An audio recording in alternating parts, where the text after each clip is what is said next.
আমি আল্লাহ রাব্বুল আলামিন দুনিয়ার মানুষকে অগণিত অসংখ্য নিয়ামত দান করেছি।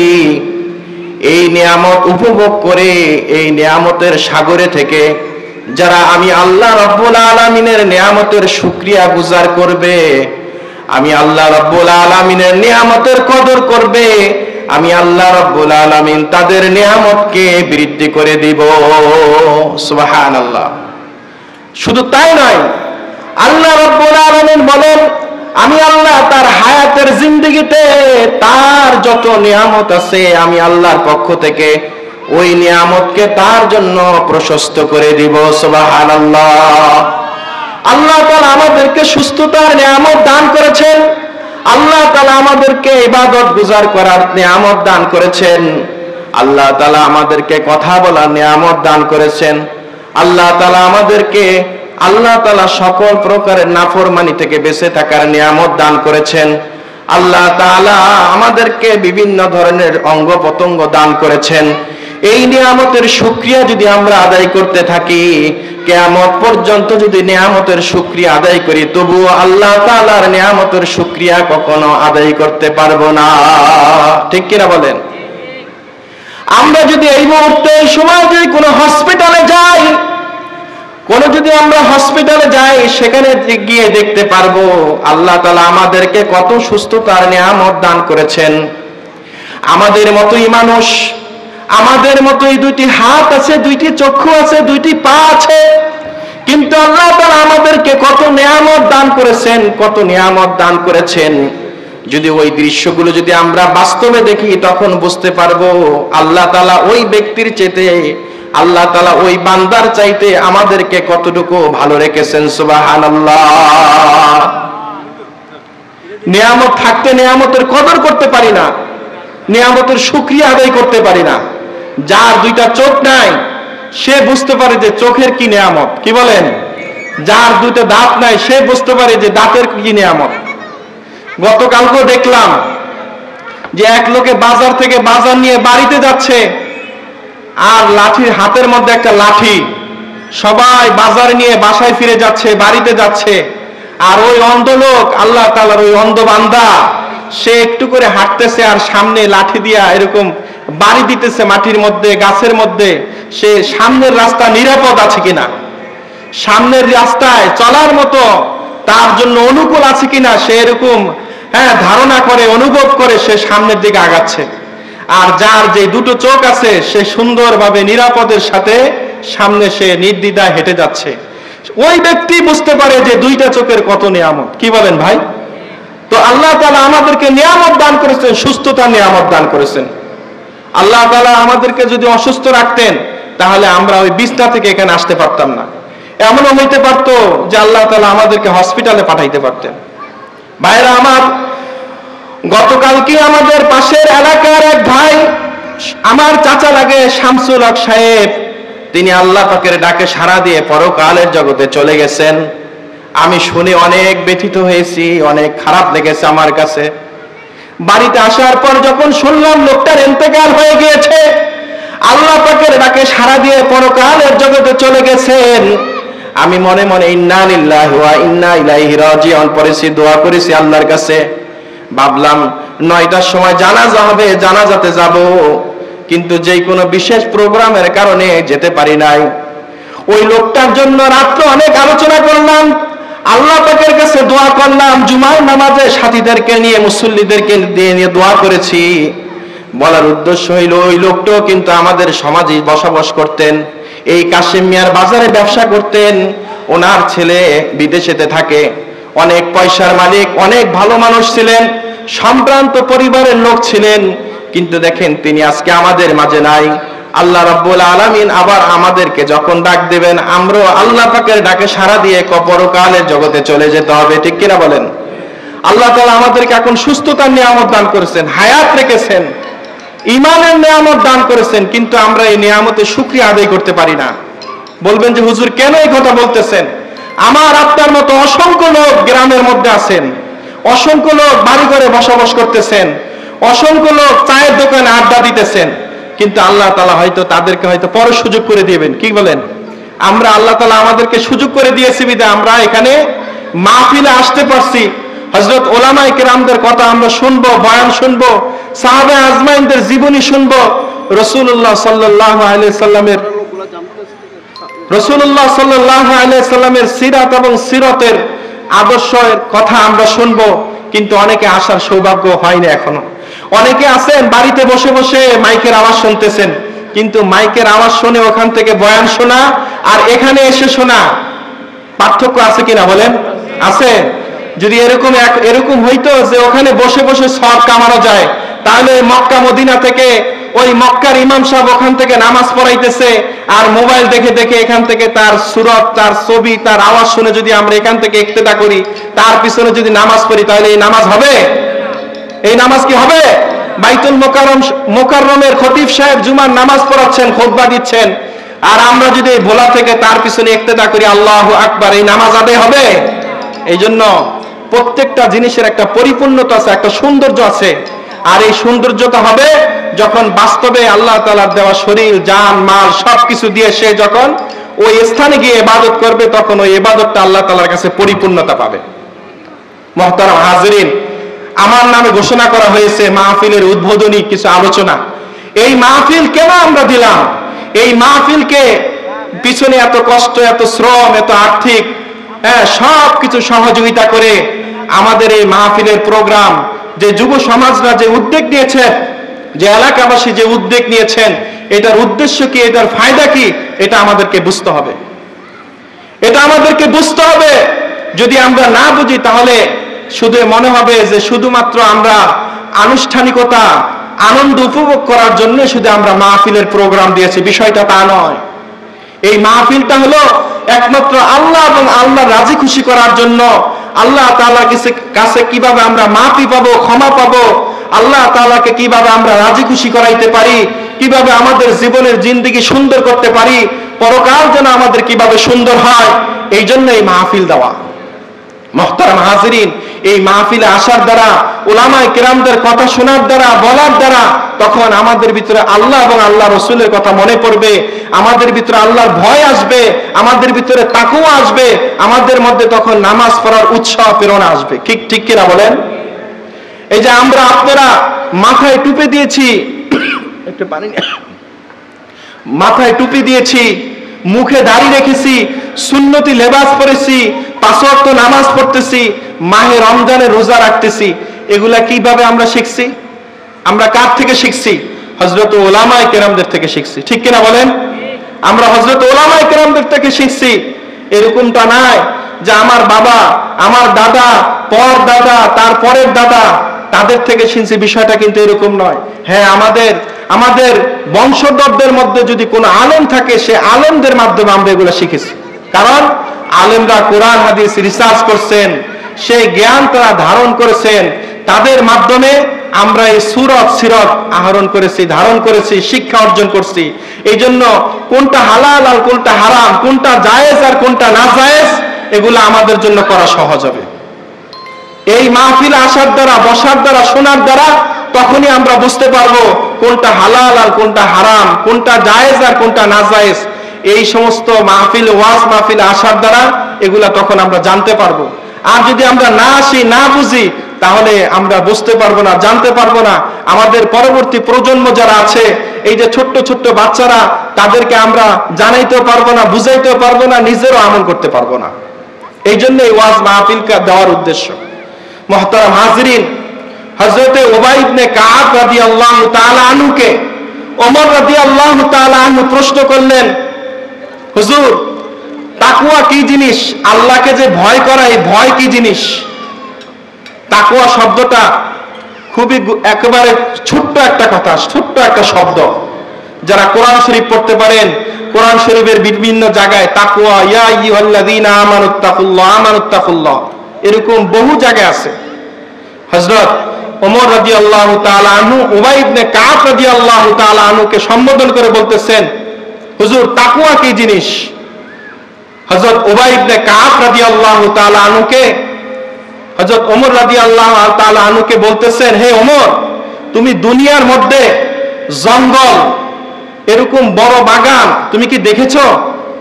হযরত ওমর রাদিয়াল্লাহু তাআলা আনহু বললেন, ইয়া রাসূলুল্লাহ, হুজুর আমি দেখেছি, বলে ওই জঙ্গলের ভিতরে যদি কাটা গাছ নামক গাছ থাকে, তাহলে তুমি ওই বাগান দিয়ে ওই জঙ্গলের ভিতর দিয়ে কিভাবে তুমি হাঁটবা? আমার কথাটা কি বুঝতেছেন আপনারা? হযরত কাব রাদিয়াল্লাহু তাআলা আনহু কাকে প্রশ্ন করলেন? ওমর রাদিয়াল্লাহু তাআলা আনহুকে প্রশ্ন করলেন। তখন ওমর রাদিয়াল্লাহু তাআলা আনহু বললেন যে আমি ওই বাগান দিয়ে ওই জঙ্গলের মধ্যে এমন ভাবে হাঁটবো যে আমার পরিহিত যে কাপড় চোপড় আছে, যে পাঞ্জাবি আছে, যে পোশাক আছে, যে ইউনিফর্ম আছে, এগুলাকে এমন সুন্দরভাবে গুটিয়ে নিব, গুছিয়ে নিব, আর এমন ভাবে চলবো যাতে করে ওই জঙ্গলের মধ্যে কোনো কাঁটা আমার শরীরের ভিতরে যেন না বিঁধে যায়, না গেঁথে যায়। আমার শরীরের ভিতরে যে পোশাক আছে, এই পোশাকের মধ্যে যেন কোনো কাঁটা যেন স্পর্শ না করতে পারে। আমাকে ওইভাবে সতর্ক হয়ে কি করতে হবে? হাঁটতে হবে, চলতে হবে। হযরত ওমর রাদিয়াল্লাহু তাআলা আনহুকে বুঝাবার জন্য বলতেছেন হযরত উমাইর ইবনে কাব রাদিয়াল্লাহু তাআলা আনহু, হে ওমর, দুনিয়ার মধ্যে যত ধরনের গুনাহ করার অপশন আছে, যত ধরনের গুনাহ করার সুযোগ আছে, সমস্ত গুনাহ করার সুযোগগুলো, অপশনগুলো হলো এক একটি কাঁটা, এক একটি গুনাহ। এই গুনাহ যখন তোমাকে স্পর্শ করবে, এই গুনাহ যখন তোমাকে ধরে ফেলবে, এই গুনাহ নামক মহামারী যখন তোমাকে ধরে ফেলবে, স্পর্শ করে ফেলবে, এই গুনাহ তোমাকে জাহান্নামে পৌঁছাইয়া দিবে, এই গুনাহ তোমাকে জাহান্নামী করে ফেলবে, জান্নাত থেকে বের করে তোমাকে জাহান্নামে দিয়ে দেবে। হে ওমর, তুমি যখন এই স্পর্শকাতর গুনাহ থেকে তুমি যখন বেঁচে থাকবা, ফরেজ থাকবা, নিরাপদে থাকবা, তখন তুমি জান্নাতের মেহমান হয়ে যাবা। বলেন সুবহানাল্লাহ। গুনাহ, দুনিয়ার ভিতরে গুনাহ করার যত রাস্তা আছে, যত পদ্ধতি আছে, যত অপশন আছে, গুনাহ করার যত ধরনের আইটেম আছে, কোয়ালিটি আছে, সমস্ত কোয়ালিটি থেকে যখন মুমিনরা যখন মুক্ত থাকবে, ফরেজ থাকতে পারবে, আল্লাহ পাক রব্বুল আলামিন তাকে জান্নাতে পৌঁছে দিবেন। বলেন সুবহানাল্লাহ। হযরত উমাইর ইবনে কাব রাদিয়াল্লাহু তাআলা আনহুকে রাসূল ওমর রাদিয়াল্লাহু তাআলা আনহুকে বলতেছেন, যখন এই দুনিয়ার ভিতরে গুনাহ নামক যত ধরনের রাস্তা আছে, এই রাস্তা থেকে বাঁচার নাম হলো তাকওয়া, অর্থাৎ আল্লাহর ভয়। এই আল্লাহর ভয় যখন তোমার মধ্যে থাকবে, আল্লাহর ভয় যখন তোমার হৃদয়ের মধ্যে জাগ্রত হবে, আল্লাহ পাক রব্বুল আলামিন তোমাকে দুনিয়ার সমস্ত মহামারী গুনাহ নামক রাস্তা থেকে মুক্ত করে আল্লাহ তোমাকে জান্নাতের মেহমান হিসেবে আল্লাহ কবুল করবেন। সুবহানাল্লাহ। মুহতারাম হাজিরিন, এই ওয়াজ মাহফিল, তাফসীরুল কোরআন মাহফিল দেওয়ার উদ্দেশ্য হলো যে মানুষ কিভাবে আল্লাহ পাকের তাকওয়া অন্তরের ভিতরে হাসিল করতে পারে, মানুষের ভিতরে কিভাবে তাকওয়া হাসিল করতে পারে, মানুষ কিভাবে আল্লাহমুখী হতে পারে, মানুষ কিভাবে মসজিদমুখী হতে পারে, মানুষ কিভাবে আল্লাহর নাফরমানি থেকে, ফরেজ থেকে আল্লাহ তাআলার দ্বীনমুখী হতে পারে, আখিরাতমুখী হতে পারে। এই জন্য তাফসীরুল কোরআন দেওয়ার মাহফিলের উদ্দেশ্য হলো এটা। আমি কি কথা বুঝাইতে পারলাম?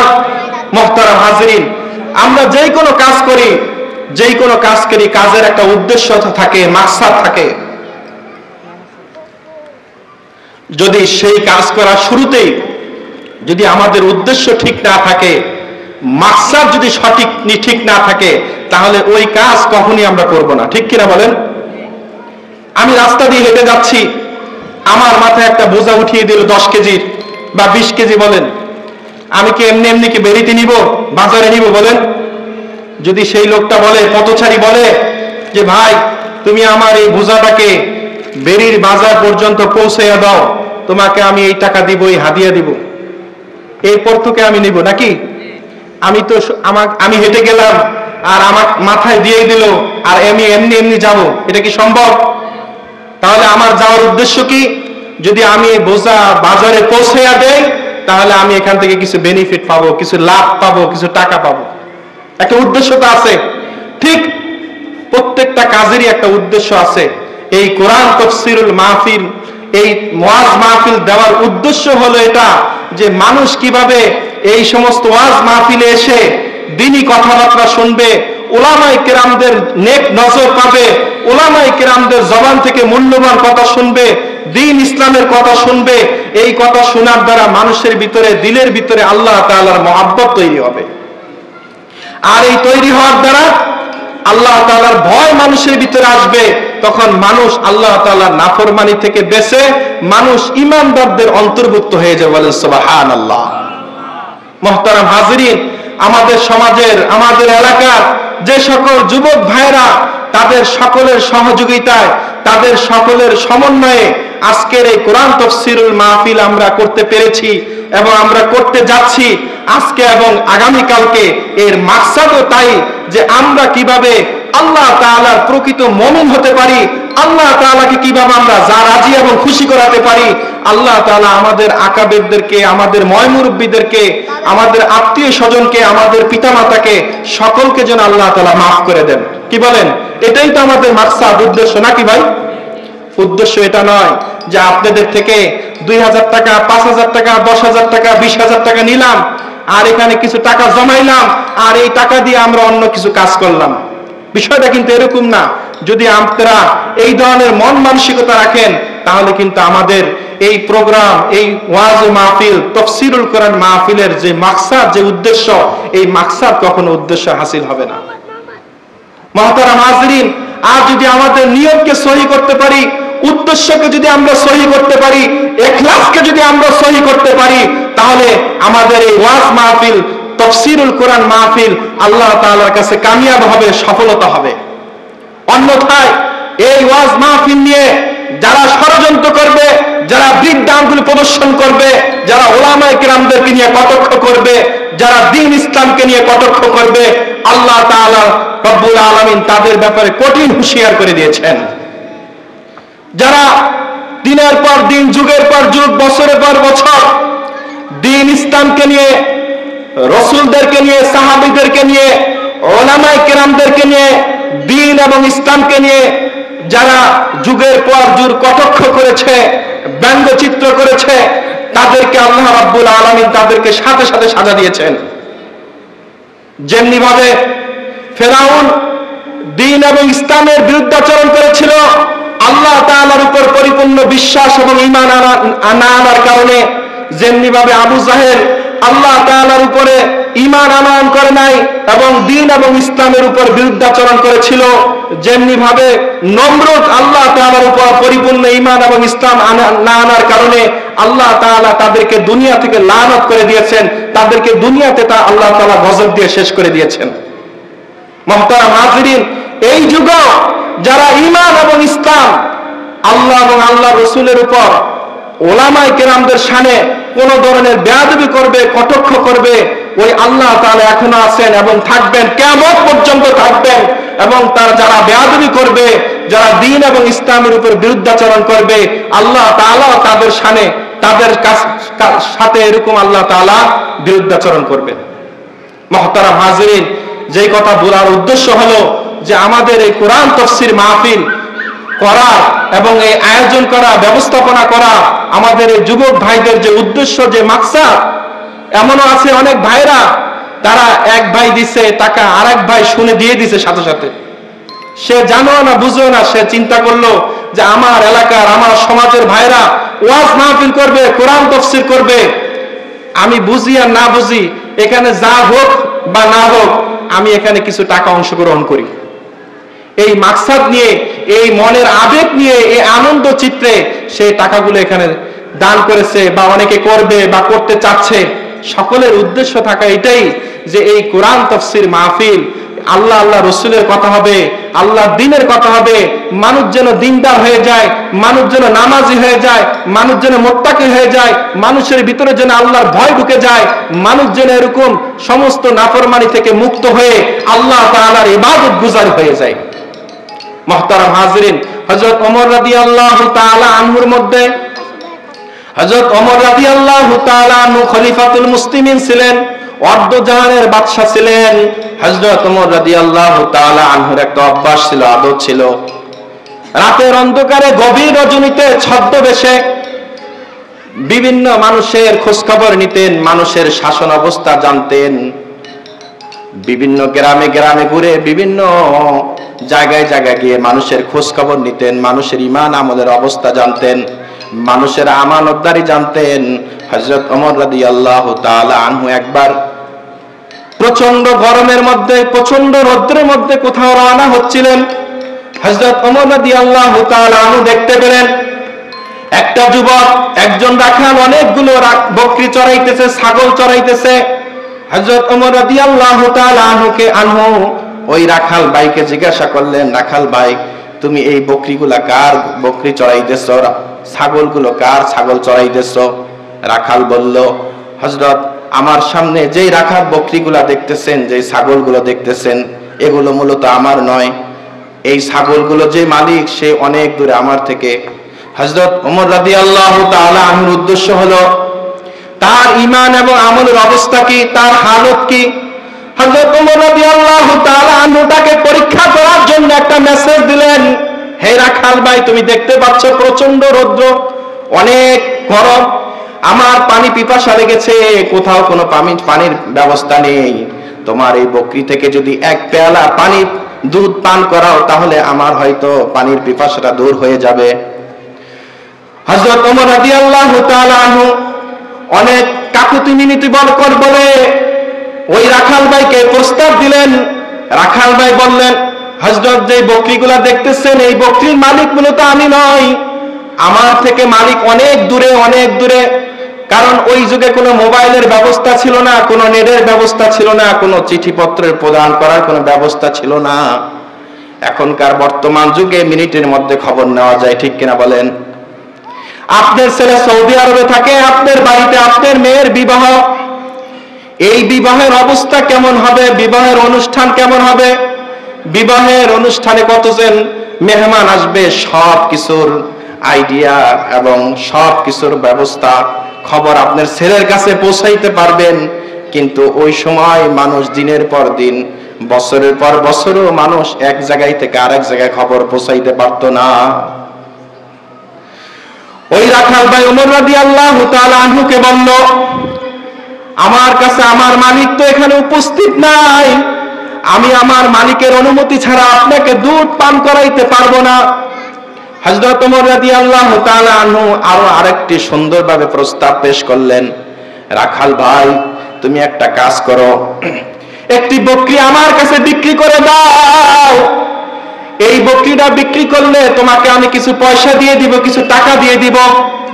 এই পয়সাটা তুমি তোমার পরিবারকে দিবে, আর যেই বকরিটা তুমি আমার কাছে বিক্রি করবে, এই বকরিটা আমি পেয়ে যাব, এই বকরি থেকে দুধ পান করে আমি দুধ পান করব, তাহলে আমার পানির পিপাসাটা দূর হয়ে যাবে।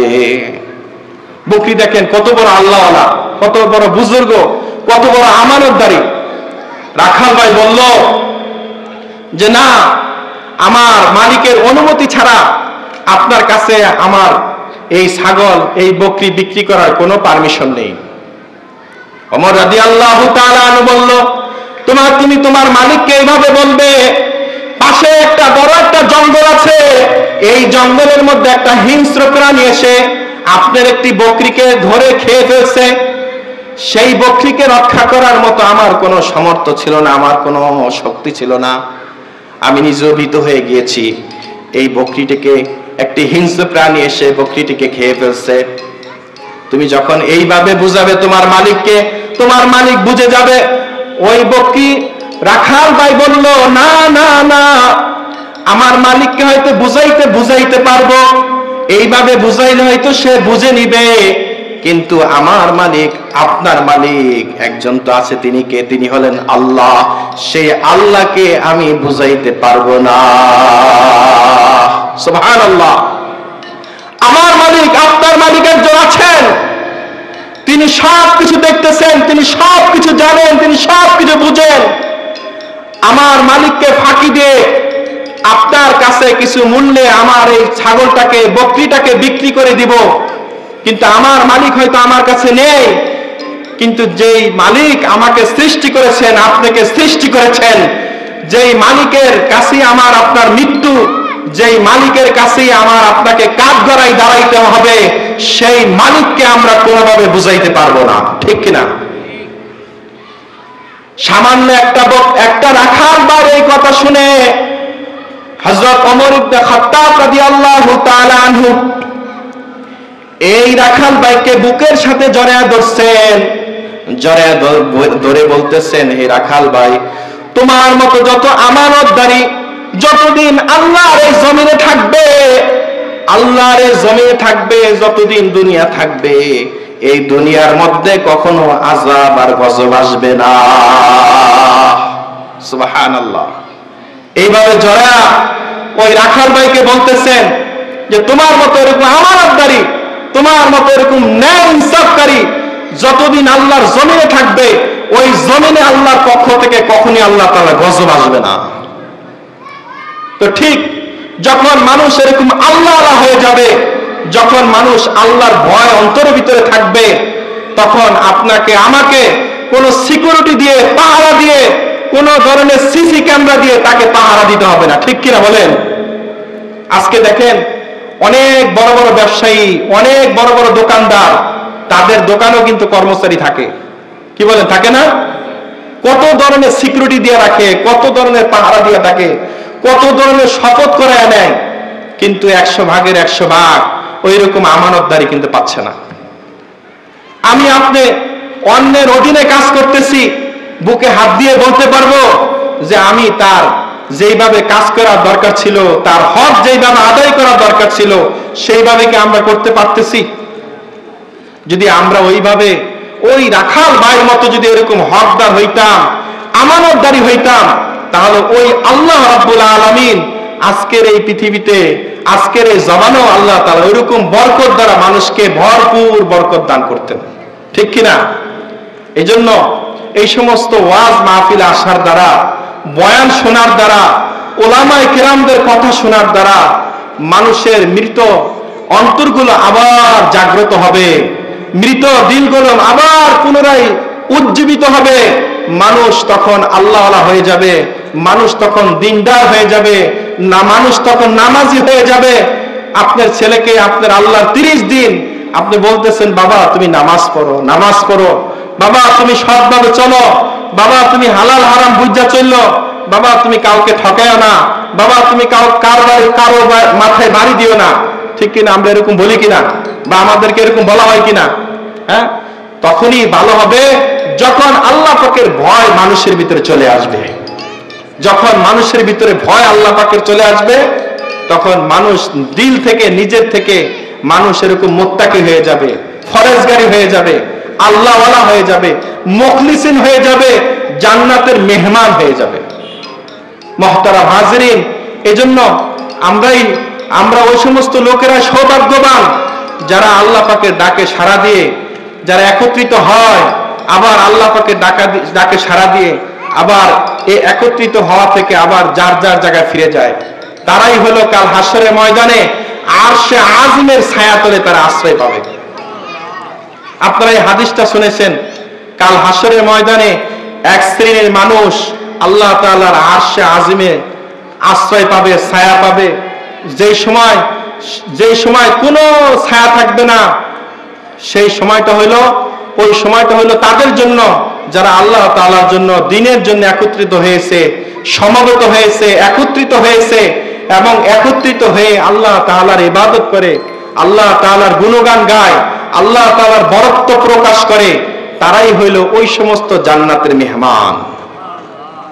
মুহতারাম হাজিরিন, এই জন্য আমাদেরকে স্মরণ রাখতে হবে যে আমরা এই সমস্ত ওয়াজ মাহফিল, কোরআন ও তাফসীর মাহফিল প্রতিদিন যদি হয়, প্রতি রাত, প্রতিদিন, প্রতিটা মুহূর্তে আল্লাহ তাআলার দ্বীনের কথা, মুযাকারা, আলোচনা, তবু আল্লাহ তাআলার বরত্বের কথা বলে শেষ করা যাবে না।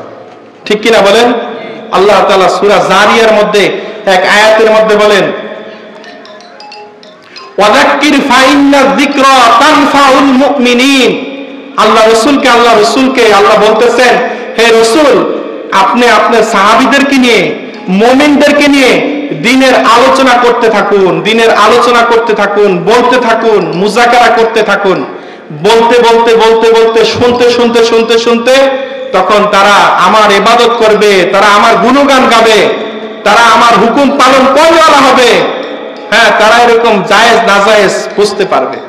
আমার কথাটা কি বুঝতে পারছেন? আপনি দেখেন, একটা বাচ্চা যখন বুঝবান হয়, আস্তে আস্তে বুঝে, আমার হাবিব আপনার উম্মতদেরকে এরকম মুসাকারা করতে থাকুন, বলতে থাকুন। আর এই বলার দ্বারা, শোনার দ্বারা, বলতে বলতে, শুনতে শুনতে তারা একটা সময় এরকম আল্লাহর ইবাদত গুজার হয়ে যাবে। এক ভাই মুখে দাড়ি রাখে না, সে এক সময় দাড়ি রাখবে। এক ভাই সে পাঞ্জাবি পরে না, সে এক সময় পাঞ্জাবি পরবে। এক ভাই সে টুপি পরে না, সে এক সময় টুপি পরবে। এক ভাই সে সিগারেট খায়, বিড়ি খায়, সে এক সময় ছেড়ে দিবে। কি বলেন? আমরা তো এটা অভ্যস্ত। বিড়ি খেতে তো খুব ভালো লাগে, ঠিক কিনা? হ্যাঁ, আমাদের এক পীর সাহেব ছিল, ফুরফুরা পীর সাহেব।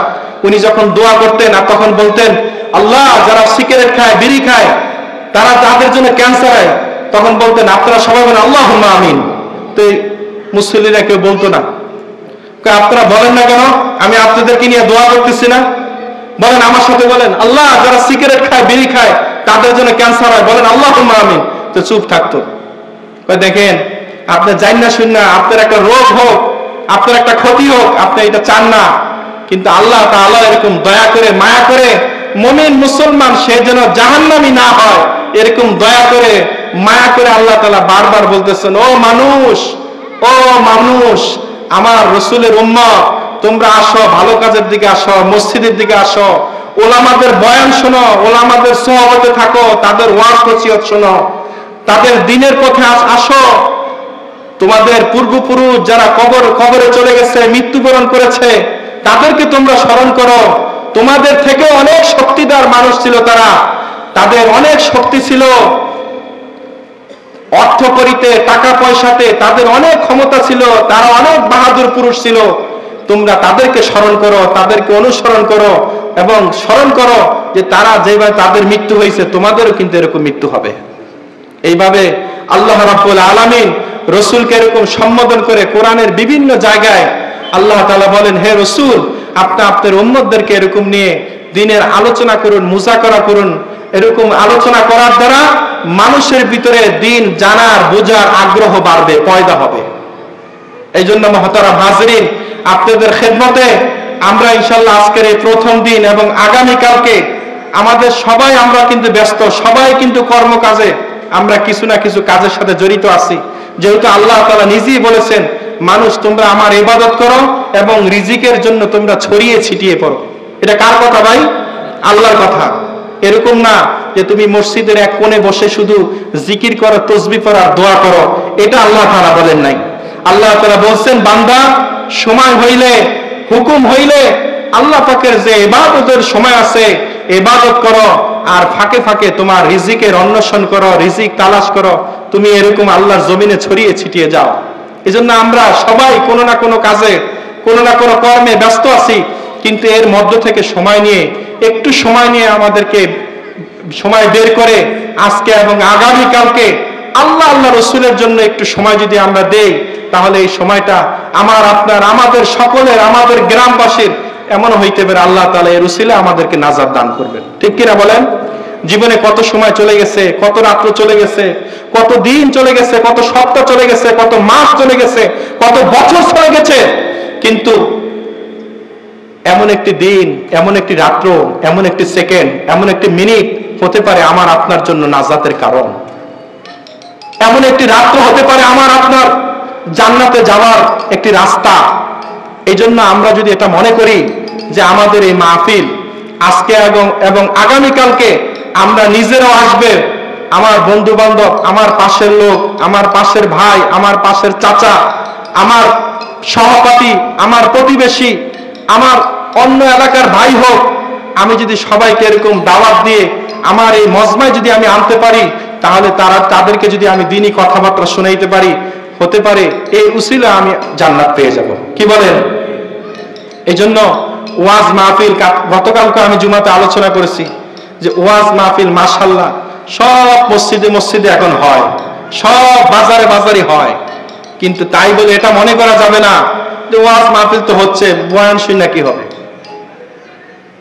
কয়েক বছর আগে এই মোল্লাবাড়ির কোনায় আমি ঢাকা যাওয়ার সময় এক ভাইকে বললাম, চাচা লাগে আমার, আমি বললাম যে ভালো থাকেন, আর আমরা হুজুর হিসাবে, আলেম হিসাবে আপনাদের কাছে এই দাওয়াতটা দেই, নামাজটা ঠিক মতো পড়েন চাচা।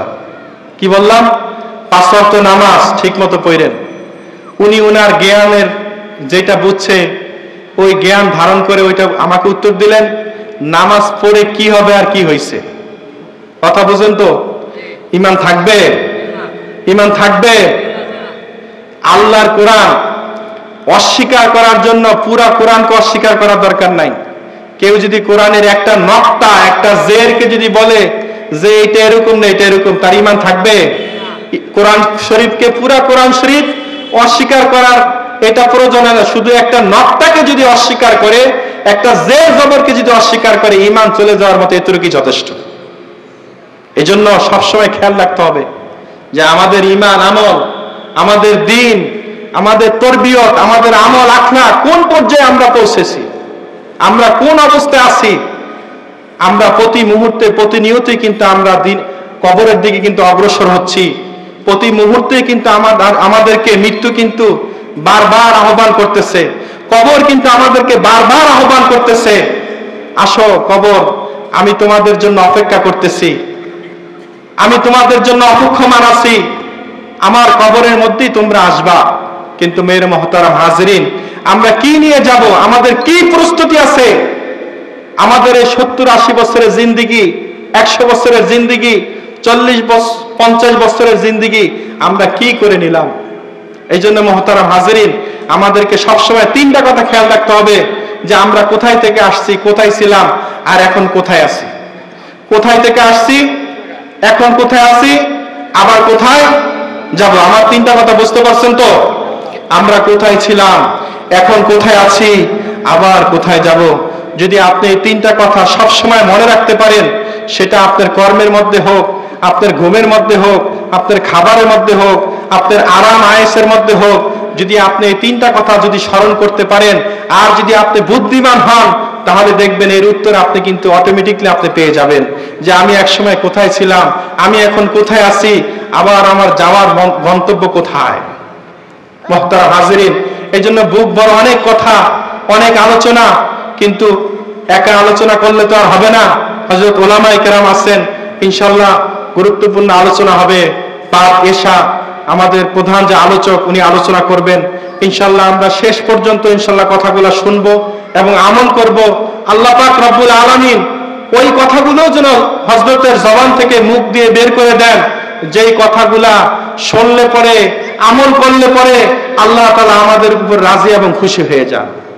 এই জন্য শ্রোতারা সবসময় খেয়াল রাখতে হবে যে আল্লাহ হযরতদের মুখ থেকে ওই কথাই বের করে দেন যেই কথাটা আমি যেন আমল করতে পারি।